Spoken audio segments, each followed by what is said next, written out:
Guarantee కార్డుతో పాటు సన్న బియ్యము, కొత్త రేషన్ కార్డులు, రైతు భరోసా, ప్రత్యేకంగా ఇందిరమ్మ ఇల్లులు చాలా అన్ని కాన్స్టిట్యున్సీలో 3500 ఇందిరమ్మ ఇల్లులు ఇవ్వడం జరిగింది. అందరూ కూడా నాయకులకు అందరికీ కూడా నేను ఒక రిక్వెస్ట్ చేస్తున్నాను, మీరే ఫాలోఅప్ చేయండి.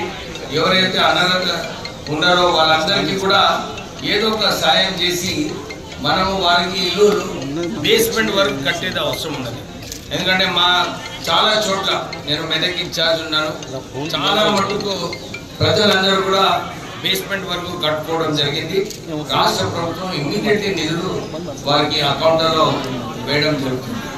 అలాగే వంశీ గారు ఇంతకుముందు మీటింగ్లో చెప్పారు, వచ్చే 3-4 నెలల్లో ఎక్కువ నిధులు టీఎఫ్ఐడిసి నుంచి ఇంకా మున్సిపాలిటీకి 16 కోట్ల రూపాయలు నేను శాంక్షన్ చేసి తీసుకొస్తాను అని చెప్పి వారందరికీ కూడా మంచిగా పనిచేయమని చెప్పి సూచన ఇవ్వడం జరిగింది. సో కాంగ్రెస్ మళ్ళొకసారి ఈ అవకాశం, ఈ కొత్త మున్సిపల్ బిల్డింగ్ చేసుకొని నిధులు కూడా సరిగా ఖర్చు పెట్టి ప్రజలకు మేలు చేయాలని చెప్పి కోరుతూ ముగిస్తున్నాం. Thank you. పేద ప్రజలకు ఉపయోగపడుతుంది. మనమందరము ఈ ఏదైతే స్కీమ్లు ఉన్నాయో ఈ సరిగా వాడుకోవాలని చెప్పి నేను దీని గురించి చెప్తున్నాను.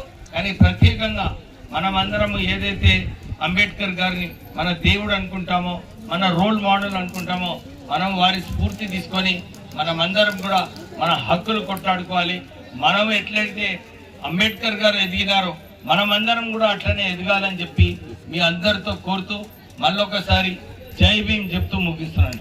జై భీమ్, జై భీమ్. ఇప్పుడు పైకి రావాలి.